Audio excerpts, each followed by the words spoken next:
यहाँ पे n है, ये तबई अदद का सेट होता है और इसको इस तरह से लिखते हैं n बराबर 1 2 3 4 डॉट डॉट डॉट यानी लामहदूद।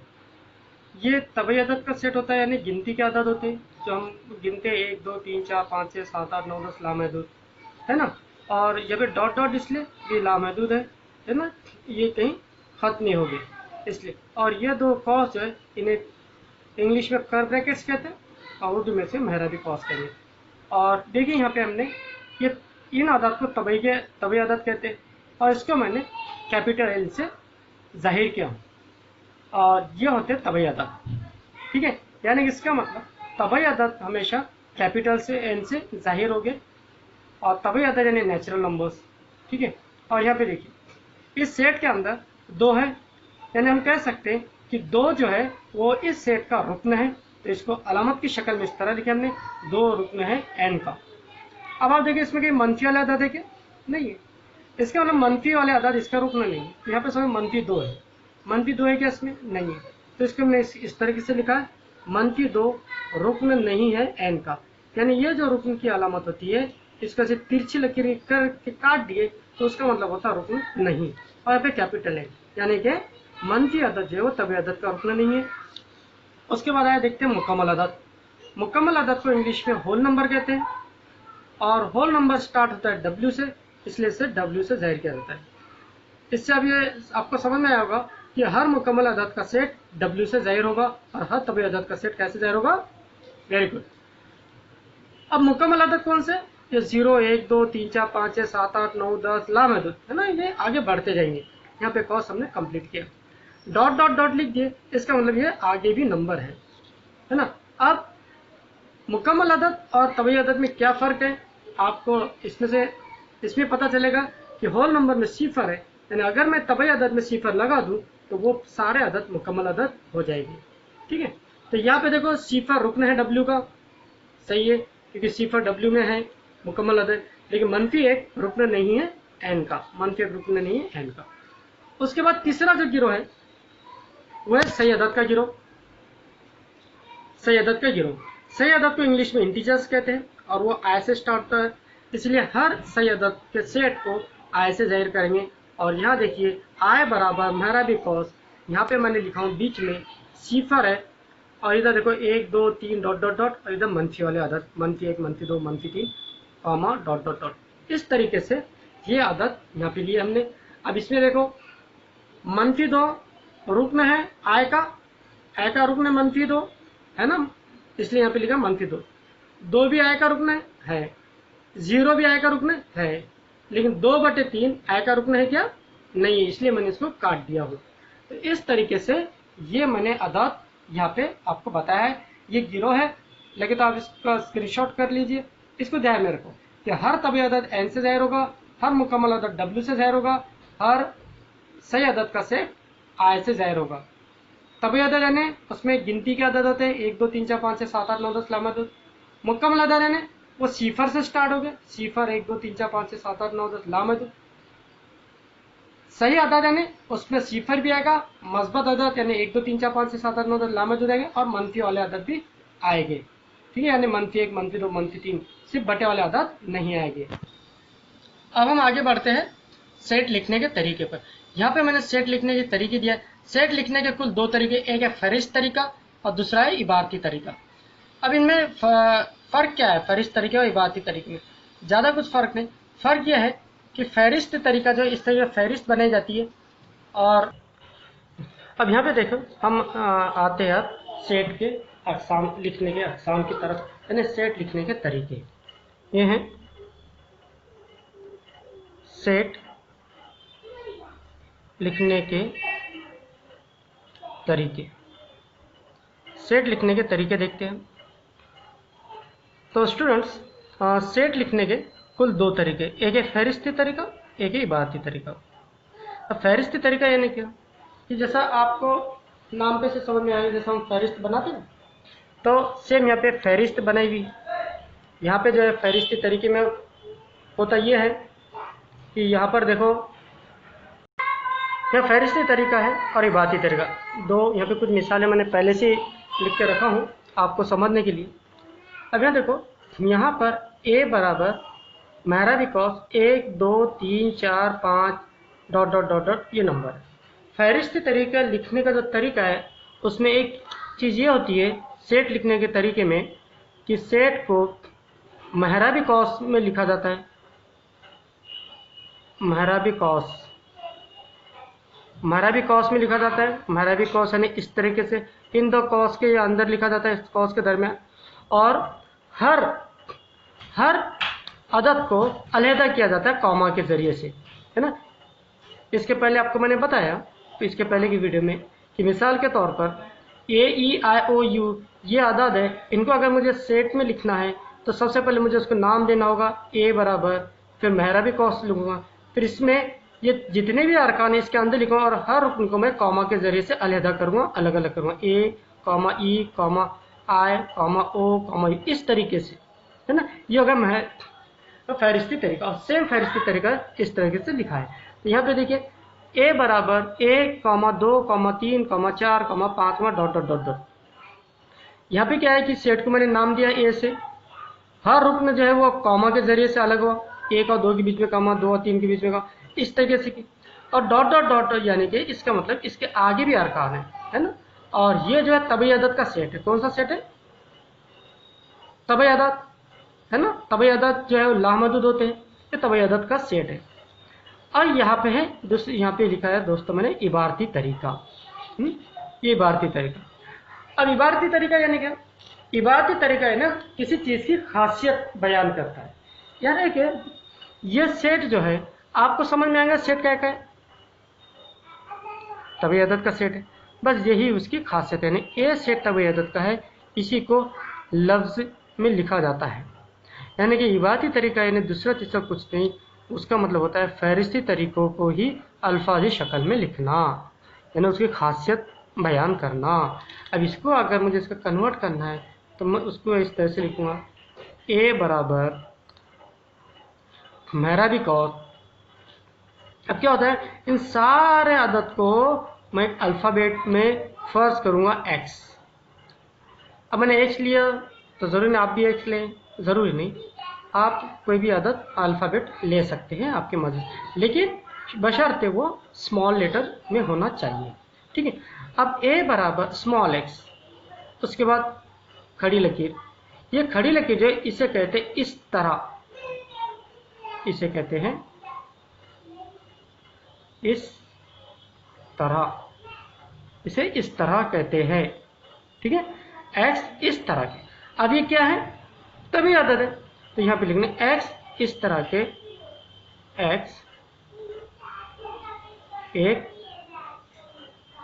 तबई अदद है, और ये मेहरा बिकॉस कंप्लीट। एक्स इस तरह के, एक्स एक तबई अदद है। अब इसको पढ़ना है साहब, इसको किस तरह पढ़ते हैं वो मैं भी यहाँ पे लिख लेता हूँ कि एक्स तमाम एक का सेट है, एक का सेट है, इस तरह के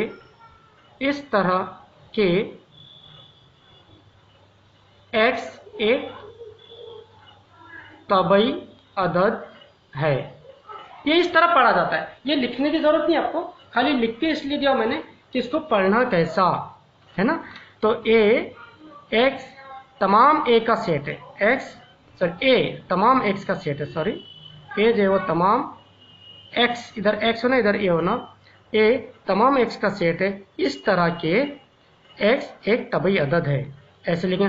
अब एक्स एक तबई अदद है ऐसा बोल दिए तो इसका मतलब एक्स की कीमत 1 हो सकती है, एक्स की कीमत 2 भी हो सकती है ना, एक्स की कीमत 1 भी हो सकती है, एक्स की कीमत 2 भी हो सकती है, एक्स की कीमत 3 भी हो सकती है, 4 भी हो सकती है, 5 भी हो सकती है, 6 भी हो सकती है, कोई भी हो सकती है, तबई अदद यानी या फिर लामहदूद है, तबई अदद है ना।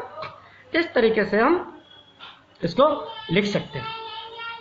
आइए दूसरा सेट, बी बराबर 1 3 4 5 6, क्या है ये, क्या मालूम पड़, ये फहरिस्ती तरीके में लिखा हूँ मैंने, बी मेहरा बिकॉस 1 3 4 5 6, और यहाँ पे मेहरा बिकॉस क्लोज हो गया, बंद हो गया यहाँ पर, इस तरीके से ये हो गया मेरा बिकॉज। ठीक है, तो यहाँ पे मेरा बिकॉज लिख दिया मैंने, ये फहरिस्ती तरीका होगा, फहरिस्ती तरीके में लिख दिया इसको मैंने।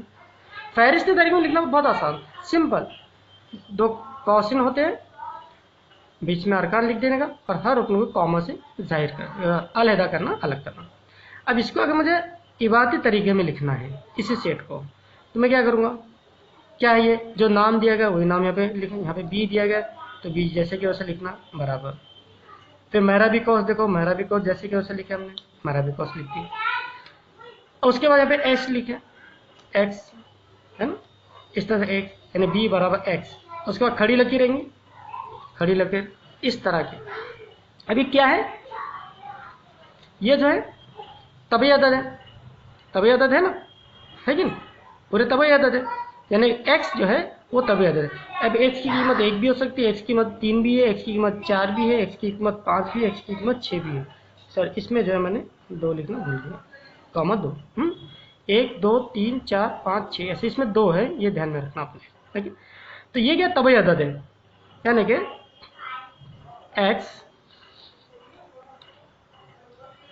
x तबई अदद है, x क्या है, तबई अदद है।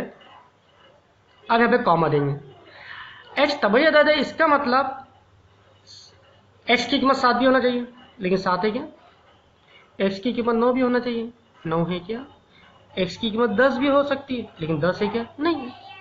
तबई अदद तो है, लेकिन कहाँ तक, सिर्फ कहाँ तक है वो, 6 तक ही 6। इसका मतलब x जो है वो छोटा है 7 से, x छोटा है 7 से। इसका मतलब हमें x ऐसे तबई अदद है जो 7 से छोटे, x ऐसे तबई अदद है जो 7 से छोटे। तो 7 से छोटे तबई अदद कौन से, 1 हो सकता, 2 हो सकता और 3 हो सकता, 7 से छोटा है तबई भी है, 4 हो सकता तबई भी है 7 से छोटा है, 5 भी हो सकता तबई भी है 7 से छोटा है, 6 भी हो सकता तबई भी है और वो 7 से छोटा भी, लेकिन 7 हो सकता क्या, नहीं हो सकता, तो 7 तबई तो है, ये वाली कंडीशन तो पूरी हो रही है अपनी, ये कंडीशन तो पूरी हो रही है, लेकिन ये वाली कंडीशन पूरी हो रही है क्या, नहीं, ये अपनी शर्त है ना। इसीलिए ये जो है इस तरह यहाँ पे इसको ऐसे लिखते हैं 1 2 3 4 5 6 और ये इसको लिखिए b तमाम x का सेट है, इस तरह के x तबई अदद है और x 7 से छोटा है। इसको मैं ऐसा भी लिख सकते दूसरा तरीका, b बराबर x इस तरह के x रुकन है, x यानी 1 2 3 4 ये जो ये नंबर है, ये कौन से नंबर है, तबई अदद। तबई अदद कौन से अल्फाबेट से जाहिर होता है बताइए, इसके पहले मैंने बताया, शाबाश, n से, यानी कि x रुकना है n का, इसका मतलब x तबई अदद है, ये इतना लिखने की भी जरूरत नहीं, ये सिंबल में ऐसे लिख दिए। अब x n का रुकना है तबई अदद है, यानी x 1 से लेके लामदद कुछ भी हो सकता, लेकिन हमें कहाँ तक नंबर दिए, सिर्फ 6 तक। उसमें यहाँ पे फिर ऐसे लिखते हैं हम कि अगर इसको ऐसे लिखते हैं b बराबर x सच दैट x रुकना है n का और x छोटा है 7 से। इस तरह से भी लिख सकते हैं उसको, इस तरीके से भी लिख सकते हैं, इस तरह से भी लिख सकते हैं, आपको जैसा समझ में आए वैसा। इसका भी मतलब ये कि x रुकना है n का, यानी x तबई अदद है और तबई अदद तो लामहदूद है, लेकिन अपने को 7 के अंदर के होना, यानी 7 से छोटे होना, तो इसलिए x छोटा है 7 से। इस तरीके से भी हम इसको लिख सकते हैं। अगली मिसाल है c बराबर 2 4 6 8 10 डॉट डॉट, ये क्या है, ये फहरिस्ती तरीके में लिखा मैंने, ये क्या है, जुफ्त अदद, जुफ्त अदद है ना, तो ये क्या, जुफ्त अदद का सेट, जुफ्त अदद का सेट, जुफ्त अदद का सेट है ना, जुफ्त अदद का सेट है, लेकिन जुफ्त अदद लामहदूद है, सिंपल, यही इसको इसी तरह लिखते हैं। c बराबर, अगर कोई अल्फ़ाबेट लेना है कोई भी ले सकते हैं आप, स्मॉल a, यानी c तमाम स्मॉल a का सेट है, इस तरह के a एक जुफ्त अदद है। ए एक क्या है? जुफ्त अदद है, ये जुफ्त अदद है। अब यहाँ पे लामहदूद है, इसका मतलब वो सवाल ही नहीं उठता कि इससे छोटा किससे बड़ा है ना, इस तरीके से। और उसके बाद अब यहाँ पे दूसरी मिसाल देखो, अगली मिसाल है डी बराबर 1 3 5 7 9। 1 3 5 7 9 क्या है? ये है हमारे ताक अदद। वेरी गुड, ताक अदद। तो ये फहरिस्ती तरीके में लिखा मैंने, फहरिस्ती तरीके में इस तरीके से लिखता है। अब इसे कोई इबारती तरीके में अगर लिखना है हमें तो क्या होगा? ये होगा डी बराबर मेरा बिकॉज वाई इस तरह के, वाई एक ताक अदद है, वाई एक ताक अदद है और मेरा बिकॉज बन, इस तरह से। यानी कि डी बराबर वाई इस तरह के, वाई एक ताक अदद है और हम मेरा बिकॉज बन, इसको इस तरीके से लिखे हमने। अब यहाँ देखिए अगली मिसाल, ई बराबर क्या है? ये मैंने अदाद को फहरिस्ती तरीके में लिखा है ना, अल्फ़ाबेट नाम दिया मैंने अल्फ़ाबेट से, कैपिटल लेटर से, फिर बराबर का निशान, फिर 2 मेहरा बिकॉज, एक खुला एक बंद, और अंदर जो है हर अरकान जो मैंने कॉमा के ज़रिए से अलहदा किया, अलग किया, ये फहरिस्ती तरीके। अब इसी को हमें इबारती तरीके में लिखना है, तो क्या है इबारती तरीके में? इसको अगर मुझे लिखना है तो वो रहेगा, इस तरह से लिखूँ मैं, ई बराबर मेहरा बिकॉज, ई बराबर मेहरा बिकॉज और ई बराबर मेहरा बिकॉज। अभी क्या है?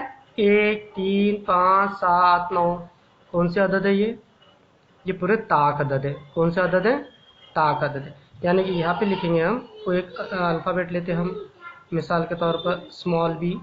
देखिए अंदर जो भी अल्फ़ाबेट आएंगे ना, वो सारे के सारे स्मॉल लेटर ही आएंगे, जो हम सच डैट या फिर इस तरह कहते हैं, इंग्लिश में इसको सच डैट कहते हैं, सच डैट, और उर्दू में इस तरह के कहते हैं, ठीक है। ई तमाम स्मॉल बी का सेट है इस तरह के। ये क्या है? बी क्या है? ताक अदद। क्या है? ताक अदद है, यानी कि बी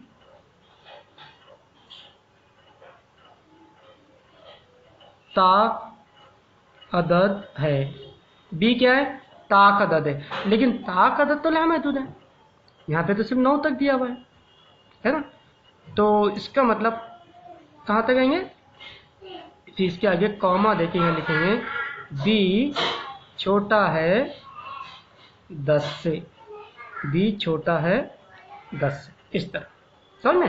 यानी ये हो गया इबारती तरीके में लिखना, यानी कि ई तमाम बी का सेट इस तरह के, बी ताक अदद है और बी छोटा है 10 से, बी छोटा है 10 से, यानी 10 से छोटे तमाम ताक अदद, 10 से छोटा ताक अदद 9, 10 से छोटा ताक अदद 7, 10 से छोटा ताक अदद 5, 10 से छोटा ताक अदद 3, 10 से छोटा ताक अदद 1, 10। अब यहाँ पे तो मनफी वाले अदद, लेकिन यहाँ से मस्बत अदद है ना, इस तरीके से। दूसरा हम इसको ऐसे भी लिख सकते हैं, बी इस तरह के, बी ताक अदद है, ताक अदद है, बी ताक अदद है, और यहाँ पे हम इसको ऐसे लिख सकते हैं,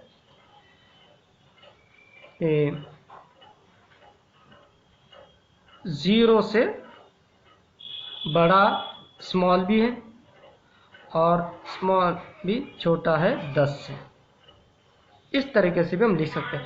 यानी 0 से बड़ा 1 3, ये ताक अदद है, तो 0 से बड़े ताक अदद कौन से?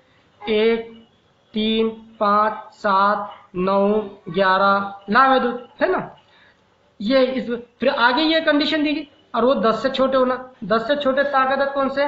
वो है 9 7 5 3 1 है ना, -1 -2 -3, सॉरी, इस तरीके से है ना। लेकिन अपने को कहा होगा ना सिर्फ 1 तक होना, यानी कि वो 0 और 10 के दरमियान के है, इसीलिए यहाँ पे हमने बी को बीच में लिखा, यानी बी जो है वो 0 से बड़ा लेकिन 10 से छोटा।